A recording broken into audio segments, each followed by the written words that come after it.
I interviewed Simon today on my program, and I didn't have enough time, so I was very glad to be able to come here because now I can wring another at least half hour's worth of conversation out of him and get your questions as well. The book is Atlantic, Great Sea Battles, Heroic Discoveries, Titanic Storms, and a Vast Ocean of a Million Stories. There aren't many books that you can open at random and go, ooh, look at that. But this is absolutely one of them. So I think you and Guinness may be right up there in the same... same territory. I might put the Old Testament in there with all the begats and all the sinning, but maybe not the New Testament, but it's a phenomenally engaging book. What I wanted to ask you first about was the structure, because you use Shakespeare's 7 Ages of Man to structure a book about an ocean which, to all appearances, has an agelessness to it, and I don't want to think of it in any other way. Why did you choose that device? Well, the sort of the outer device was a biography, and that was the original intention, was to write it, a biography of the ocean, because it seemed to me that not only was it, or could it be imagined to be a living thing in that it moves and it makes noises and it has moods, but it also has a moment of birth, which is relatively accurately known at about 190 million years ago. And according to geological futurists, as it were, there is a fairly accurately predicted moment of when it'll cease to be in about another 170 million years. So we know, therefore, it's got a birth and a death and a life, so that would seem to be at least superficially amenable to writing it as a biography. But that clearly wasn't enough, because in the middle, the heart of the book, as it were, would be humankind's relationship with the ocean, which extends over a relatively small period of time, about 200,000 years. And how do you corral that properly? And that's when Shakespeare came to my aid. I was traveling across the sea but by air, from London to New York, and I think, like most people who do it with any regularity, you look down at this ocean and it's usually covered by cloud, and you think, oh, when is this going to be over? You're just drumming your fingers and thinking, looking at that little map, and your little aeroplane moves with such infinitesimal slowness, and whenever you look up... That's what the drink is for. But that's what the drink is for, exactly, yes. Then you find that you're perpetually pinioned between Greenland and Newfoundland, and it's just not moving. And it was during one of these periods that I had with me a copy of a book of poetry by David Owen, who was the former British Foreign Secretary. It was published in the 80s, I think, still in print, published by Faber, I think. But anyway, it was called 7 Ages, and he had corralled all the poems that he loved into the 7 Ages of Man by Shakespeare. And those 7 ages, as you will all remember, is infancy, school child, lover, soldier, old man, or rather justice, old man, and then return to childhood. And it just seemed to me in an instant that each of those 7 categories could be used to corral the information that I was beginning to gather, so that, for instance, the soldier chapter, everything to do with warfare in the Atlantic and sort of bellicose behavior or unpleasant behavior. So everything from the Vikings to the Romans to the birth of wooden ship warfare and evolution into steel-hulled ship warfare, and including things like slavery and piracy could all be in that chapter, whereas the lover chapter could all be about our romantic relationship with the sea, from the poets and the painters and the musicians or the composers and the architects who sort of paid homage to the ocean.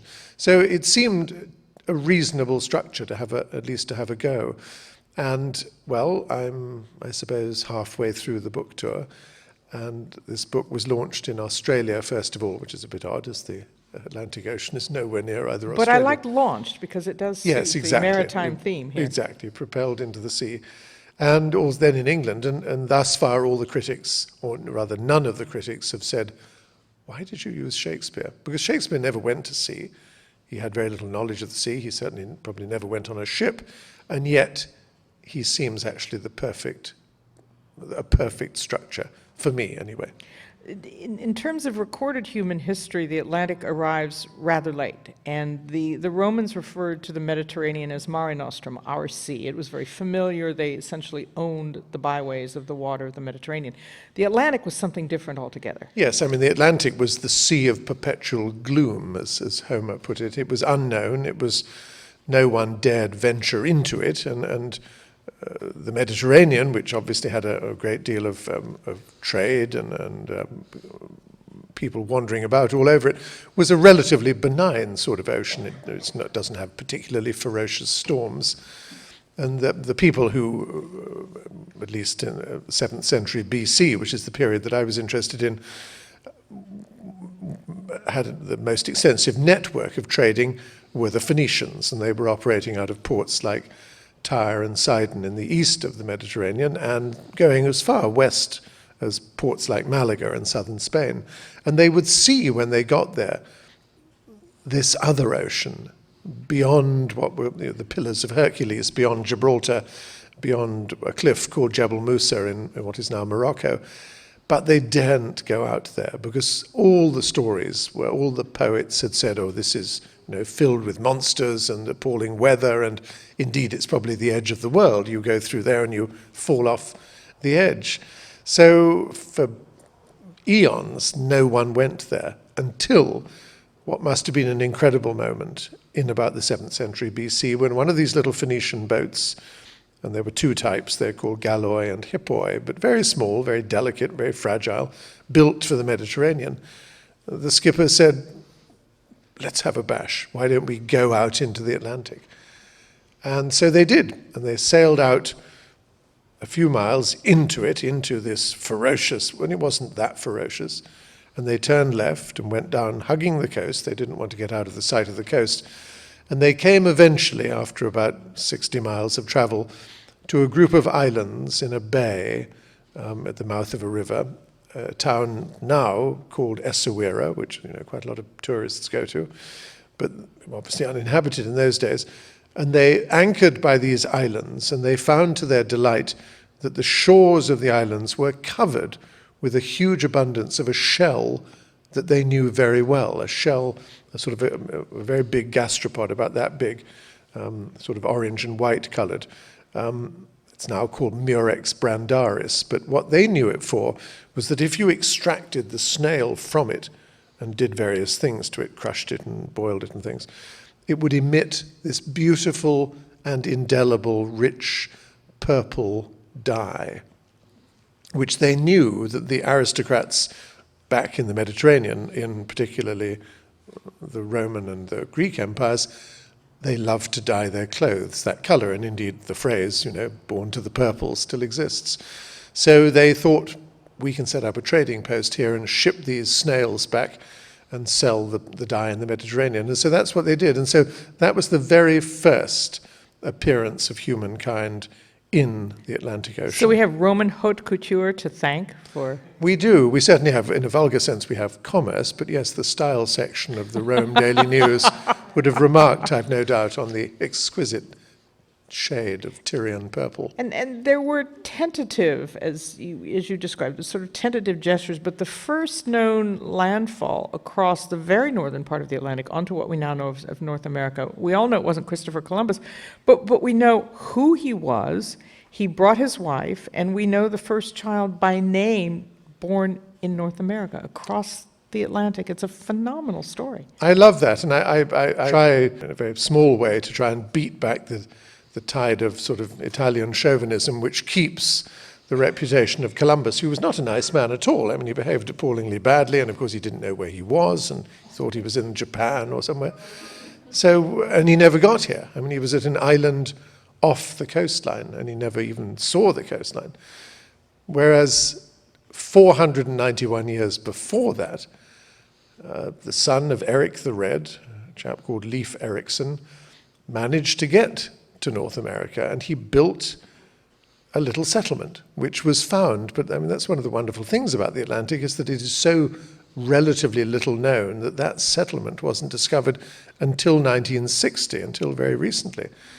So this little settlement in a place called Lanceau Meadows at the very tip of Newfoundland little scattering of sod-covered huts in which there's evidence that the Norse settlers that came with Leif Erickson raised cattle and grew crops and did for agriculture, but also, as you say, conceived and had a child who was the first European ever to be born in North America. He was born in 1002, and his name was Snorri Thorfinnsson. And I just think it's lovely that the first person was not called Chad or Rock, but Or was called Virginia Dare. or Brittany, but was called Brittany, but was called Snorri, Snorri. which is such a nice name. I mean, I think I'm going to. My dog does that all the time, so I think I shall call the dog Snorri. Anyway, but the thing about them is that another aspect that made them so very different from Columbus and his kin was that they had landed in a part of North America where the weather was absolutely dreadful. I mean, it just rained all the time and it was very cold and things grew with great difficulty. And so after 4 or 5 years, when Snorri was a little boy, they said, to heck with this, we're going to leg it back to Norway, and they pushed off and went home again. Whereas, of course, when Columbus's people landed, or where, the latitude in which their exploration ended was, warm and benign, and crops grew, and it was a natural place for people to settle. And the reality is that, America celebrates the Columbus Day on the 12th of October, and you've got the District of Columbia. And I think we need Snorri Day. Well, I think we all snore, yes. The only places that celebrate Leif Erickson are Minnesota and Wisconsin, and they close a few shops on the 9th of October, and that's it. And I want that It's to time change. for a little pushback. I'm trying to push back. You a had bit. described the Atlantic as, in a way, almost like a continent, just an ocean that's a continent. How was it domesticated then, to use a land-driven term? I think domesticated it probably never could be, because it is so vast and wild. But I think the point I was trying to make is that enough things have happened on the ocean and enough things have been created in and on the ocean that it is as important an entity. It's not merely a passage between one place and another. It actually has a life of its own, which in its own way is as rich as the life of the continents on each side of it. So I think that was the idea behind what I said, that it's thought of as being either a barrier or a bridge, but it's a lot more than that. A lot of things were born on the Atlantic, just as they were born on the continents beside them. Such as? Well, I mean, a good example of something that one can fairly be say was born in the Atlantic. Well, I'll tell the story rather than saying what was born until the very end. In 1916, the Royal Navy was losing the Battle of the Atlantic. The Battle of the Atlantic in both wars was a tonnage war when German submarines would sink or attempt to sink eastbound cargo ships bringing food and supplies to Britain. In the Second World War, they were able to shoot their torpedoes from under the sea. But in the First World War, they didn't have the technology to do this, and so they would look at, with their periscopes and things, and then they would, after sighting a ship, they would come to the surface, then they would fire their torpedoes. This would give the Royal Navy, the frigates and the destroyers that were escorting the convoys, a moment of advantage, because they could shoot with their 5 and 7 inch guns the now floating and rather vulnerable German submarines. But in 1916, the Navy stopped being able to do this because it ran out, bizarrely, of cordite, the propellant in the naval guns that would fire the shell. And it ran out of cordite because it didn't have one crucial chemical component of cordite, which is the chemical nail polish remover, acetone, because up to that point all acetone had been bought by Britain from Germany, and clearly the Germans were not going to sell us acetone if we were just going to use them to destroy their submarines. So we had a problem. Could just say we were doing millions of manicures. Yes, right, possibly they were in 1916, yes. I hadn't thought of that.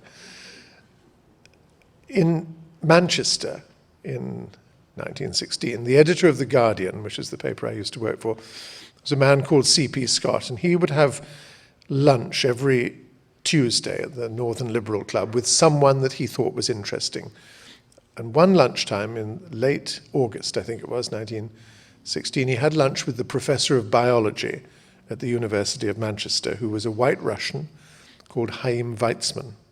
And Weizmann, a very serious lunch, I dare say, and one of the things that Weizmann said to Scott was that he had developed a technique for making acetone in large quantities. Now, C.P. Scott had no interest in acetone, had no idea what it was, but nonetheless filed this little nugget of information away in his head. The following week, he was in London, where he had lunch with David Lloyd George, who was the Minister of Munitions in the British War Cabinet. And Lloyd George was going on about what I've just mentioned, that the guns were not able to fire at these submarines because they'd run short of acetone. So this is the second time that Scott has heard this magical word acetone in a week. And a light goes on in his head, and he says to Lloyd George, I've just met this incredible little fellow in Manchester who claims to be able to make heaps of this acetone, or whatever it's called. And Lloyd George came alive and said, well, this is amazing, let's have him down. Is he crazy? And they said, he seems a sensible man. Let's have him down to London. And the boffins interviewed him and found him, not to be a crackpot, and said, well, what do you need? And he said, well, I need some large factory, which maybe got hoppers or vats and things, stills. And they said, well, the Nicholson's gin factory in East London has just gone bankrupt. Would that do? And he said, oh. Wait. A gin factory went bankrupt in England? I know, it's astonishing. Okay. Well, it was sort of Dutch, really. That's the next book. Yes. Right. And he said, gin factory would be just wonderful. I'd love that. And they said, fine, you can have that. Now, what else do you need? Well, I need something with a large amount of cellulose in it, like maize. And he said, well, you can't have any maize because that comes from Canada and that's being torpedoed, which is the problem that we're facing. But he said, well, how about chestnuts? And as it happens, each autumn, British children are sort of hardwired to collect chestnuts for a schoolboy game called Conkers, which I used to play when I was a little boy. And so the word went out from London that this volunteer army of children should collect conkers, but not play the game, but give them to their mothers, who would put them in little paper bags. And then lorries with sacks would come round, collect these bags of conkers, and they would all zero in on London, and hundreds of thousands of conkers would be poured into these vats, and using Weizmann's magic, first a few drips, then a gush, then a torrent of pure acetone would come out of the taps. It would be put into carboys, loaded onto trains, taken down to the ammunition factory in southwest England, put onto the naval ships, the guns started firing again, and the submarines started sinking, and the whole calculus of the war changed in Britain's favour through that winter and into the spring of 1917. So come the early summer of 1917, when the British were feeling rather smug about how they were now winning the battle that they had been losing, they said, well, we better give this strange man with this funny name, Chaim Weizmann, a reward for contributing to Britain's success. We'll give him a knighthood. Sir Chaim Weizmann. It's got a nice ring to it. So, but because he was a foreigner, he had to be treated slightly differently, and the suggestion of the award would be made to him by the Foreign Secretary, who was Arthur Balfour. And so Arthur Balfour summoned or invited Weizmann to come down from Manchester and interviewed him in the great reception room at the Foreign Office, and said, and he knew him slightly anyway, and he said to Weizmann, we're enormously pleased with the contribution you made to Britain. We'd like to make you a knight. And Weizmann said, well, thank you, Mr. Balfour, that's very nice of you, but in fact I don't want an honour for myself.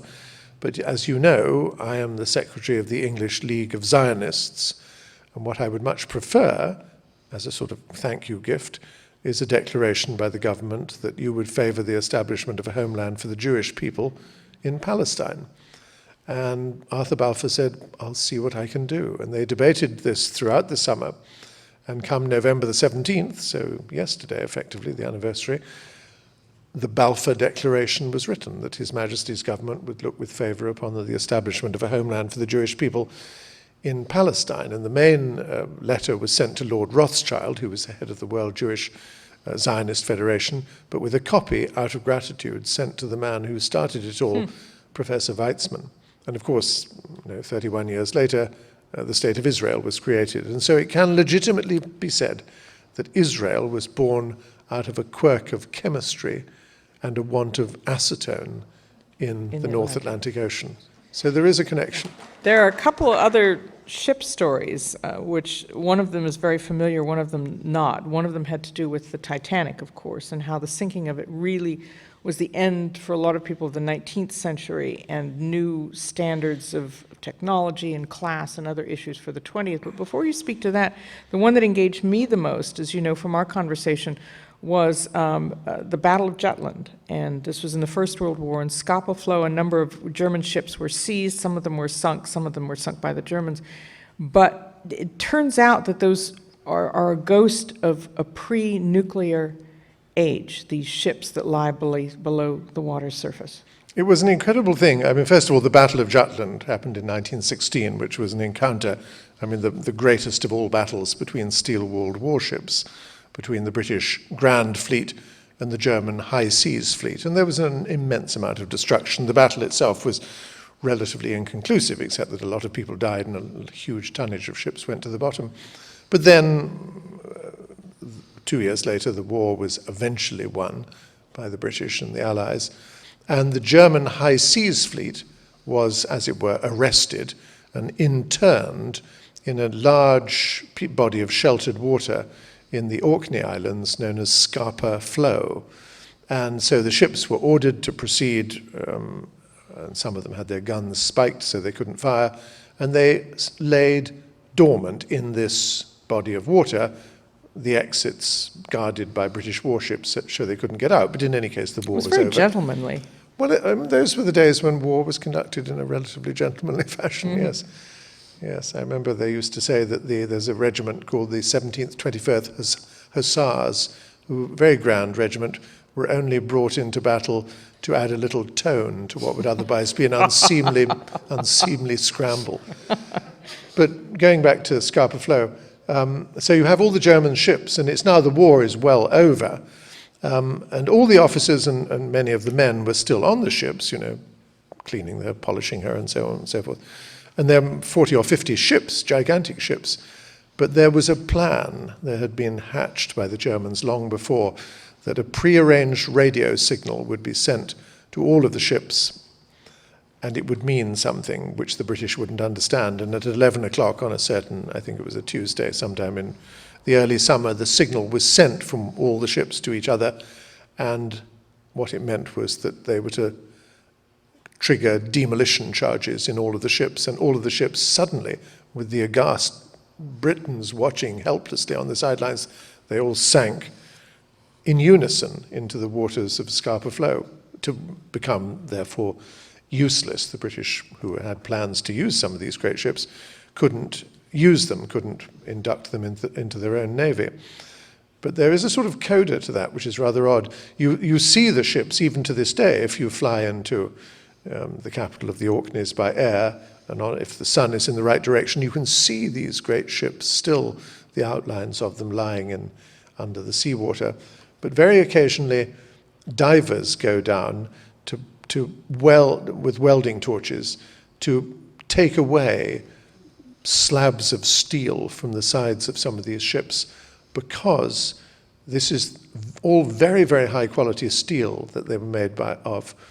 And all of the steel was cast before the dropping of the first atomic bombs. And so there's absolutely no background radiation in the steel. And it is used for very, very sensitive scientific experiments where the steel must be absolutely pure. The only steel in the world to be The only steel in the world that's like that. It's similar at the very other end of the ocean, on the island of South Georgia. There are 2 herds of reindeer that were brought down by the Norwegians in 1916, and they've bred ever since up in the hills. They were to provide meat for the men who lived and manned the whaling stations in South Georgia.